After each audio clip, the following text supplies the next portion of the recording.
Hello everyone.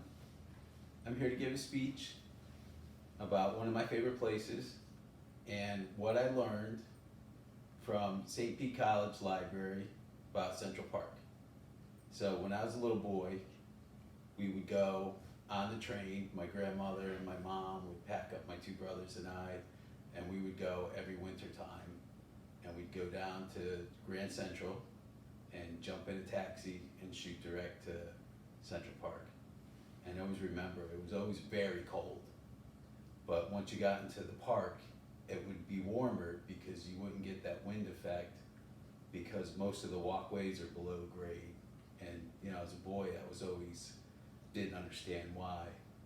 But that was part of the way that the park was engineered. So it was fun. We'd go skating, or we'd just take a walk, or throw snowballs at each other, but the park was always really beautiful in the wintertime. And as you enter the park, you would see the horses in the carriages taking people around on a tour of the park. And we'd go across to FAO Schwartz after we were done being in the park and enjoying the day, and go look at the toys as young kids. And then we'd head back to Connecticut, where I was originally from.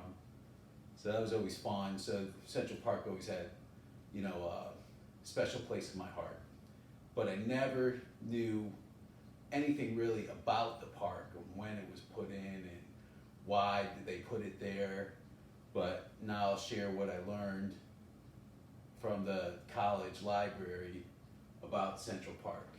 So in 1853, the Central Park Act was passed by the New York legislature, and mainly pushed by wealthy people who wanted a place to take their wealthy European friends when they came to visit in New York City.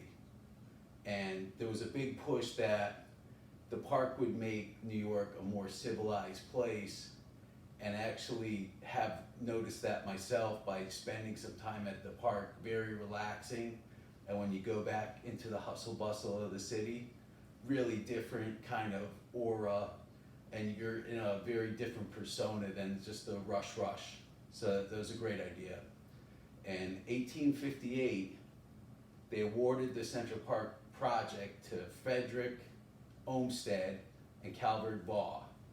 And those were the two engineers that designed the park and set it up to be built, which took about 10 years or so. And Olmsted got in trouble because the park ran long and over budget. It's a massive undertaking, but the end result was park, great idea, wonderful place. I take my own family there, and we enjoy going there. We'll go to the city and stay overnight, and in the morning we'll go to the park and enjoy the day, and it really puts a good perspective on things. And then you go back into the city and you're like ready to go with the hustle bustle, but you feel a lot more relaxed. So hope you like my speech. I look forward to hearing yours. Appreciate you watching, and hope you learned something about Central Park much like I did.